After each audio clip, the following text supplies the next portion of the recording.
What's up guys, Damien here from 8RC. In this video I'm going to let you guys know about the pros of fifth scale.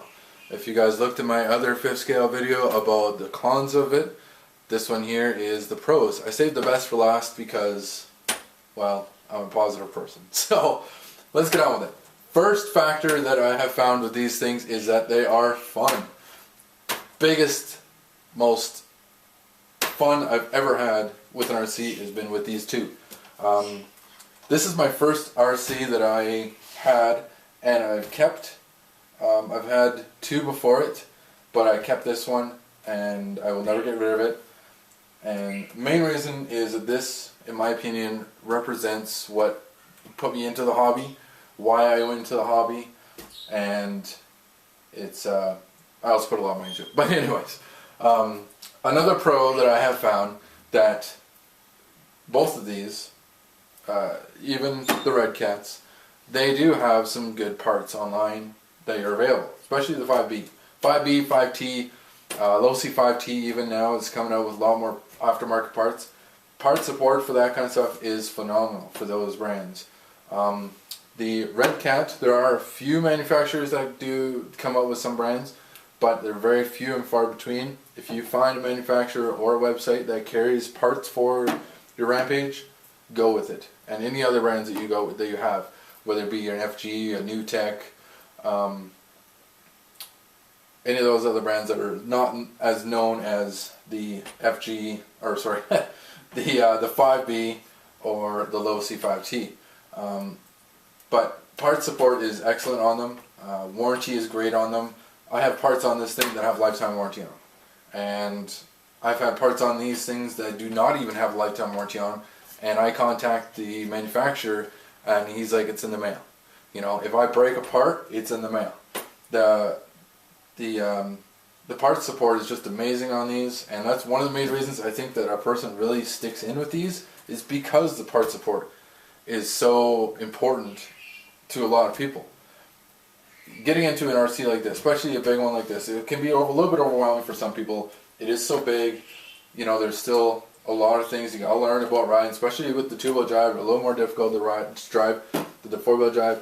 But when you have a forum and when you have people that manufacture products that make it a lot easier to ride and to, you know, just to operate in general, it makes it a lot easier to stick in with the hobby. And that's why I'm a huge supporter of forums. I have been on forums since I ever got this, and I will continue to be on forums because I truly believe that they are what keep a lot of people in the hobby. Because if you didn't have a forum, if you had a question to something and you didn't know what it was, I think we would see a lot more people dropping out of the hobby. That is another one of my pros on it as well, is that there is such good help on the forums. And there is, I think with every forum, I have seen some bad, but with most forums, they give you so much help. And the fifth scale community is one of the best ones that I've ever seen. And that's one of the reasons why it kind of keeps me in there. So another one of the pros that I have found that I think a lot of people agree with me, especially if you own a fifth scale, is gas is so much cheaper than nitro. You know, you can get a gallon of gas, what, $5? You know, you get a gallon of nitro, it's $30. So it's a no-brainer for, you know, operational costs. You know, you have a receiver battery in there, a little hump pack. You charge that up, and it's a nickel pack, so you know they don't take long to charge. And fill her up, give the pull star a pull, and she'll go. And that's another one of my pros that I put on these, is they are so easy to tune. I've tuned this thing probably 2 times, and the second time was only because I changed something on the engine, and I had to retune it a little bit. Honestly, it wasn't very much. When you get these out of the box, they will run to bare minimum, and then you have to tune them to get them to the point where you feel that they're going to run good. There's the high speed needle and the low speed needle, and you adjust one for the idle, so you don't want the idle too high, and you don't want it too low as well, to stutter out and stall out. But again, you don't want it too high as to actually engage the clutch and then engage the clutch bell and move your kit. And then the other one is for you're running around. So you adjust the needle a little bit, 1/8 of a turn, run it around for a little bit, see if you see a difference, come back, another 1/8 of a turn, leaning it out, just a little bit at a time. And you continue doing that until you find where you're comfortable and it does not bog out on you. Anyways, that's another subject of tuning. Another thing I have found with these things is that they are tough.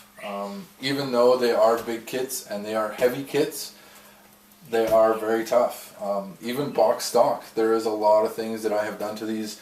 This one, like I was saying before, there's not very many upgrades for the Rampage, and I have put this thing through hell and back, and it's still going strong. I've only had a few things break on it. I've upgraded it, and it's done. You know, and I haven't run this very much lately, but last summer when I was running it, it was pretty close to indestructible. There was some things, like I said, that break. You know what? Every RC breaks. That's half the part of the hobby, I think, in my opinion, is wrenching. And these are a blast to wrench on. And so the next one that I have found, I have owned a nitro. I had a Revo 3.3. That was my first one. And I have found that they are so much easier for after run that you'll be surprised. After run on these things is as simple as shutting it off and you're pretty much done. And there are some maintenance things you gotta do to it. You know, like I always clean my kits after I run them. So I will take the battery box out with all the electronics.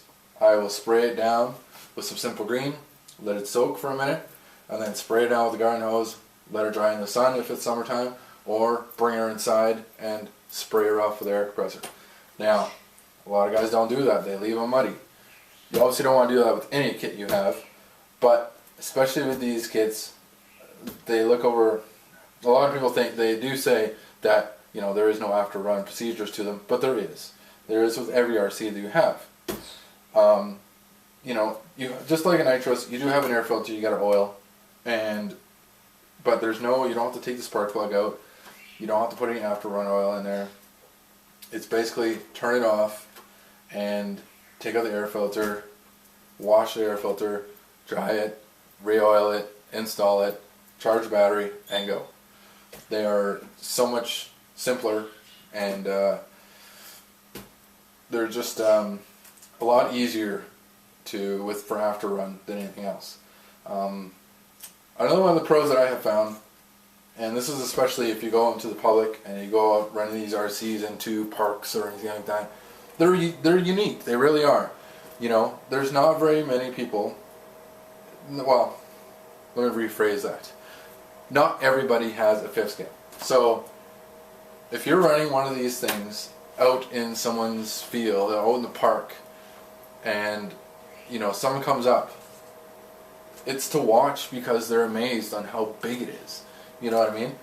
I have people come around if I go into a field or something, or into a park, or into a ball diamond or something, and people will come around and watch. They're amazing to watch.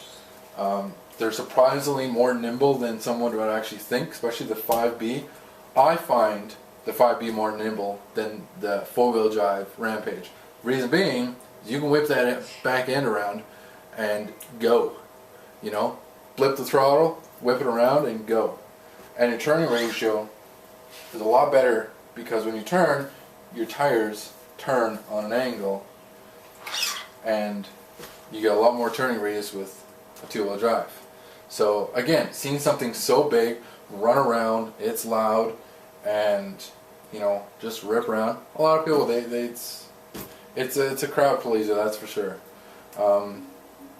And you know, Another thing that I have found with these ones, and especially, you know, with going with electrics, you know, everyone's going to electrics, I have found that these, there's so much longer run times on these than, say, a nitro.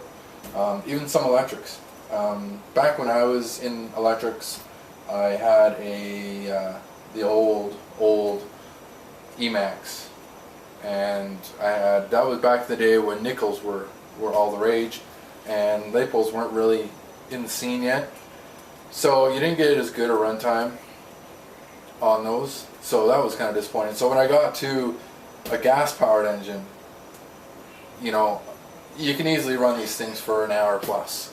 You know, I typically will not run these things for that long. I will, you know, 15, 20 minutes, half hour, maybe 45 if that, and then I'll pack it away, and then, you know, I'll move on to something else, whatever, right? But, you know, they can run for a very long time. It also depends on your receiver battery too. The stock receiver battery that comes in most fifth scales is going to be just a 2000 mAh hum pack. Upgrade to a 5000. There you go. You got over half of runtime. One of the upgrades that I definitely suggest is getting a receiver battery meter.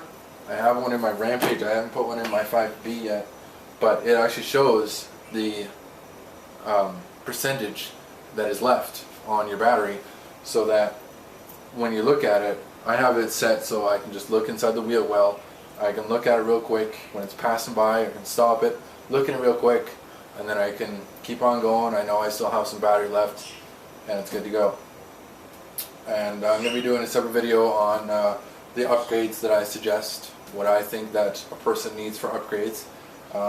Being with fifth scales for so long, I have learned some things the hard way, and a lot of things is from help from the forums and stuff like that too. But there's a lot of upgrades that can be put on these, but the video I'm going to put on there is my suggestions, what I think, my personal opinion, what you should be putting on these. Not to say what you should be, what is recommended. And I will give the pros and the cons for each one, but you'll have a general idea on which way you want to go with that video. So there you have it, guys. The pros of fifth scales. Hope you guys enjoyed it. If you did, give it a thumbs up, and if you liked it and like the other videos that I have, give her a thumbs up and then subscribe. Thanks a lot for watching, guys, and see you on the forum.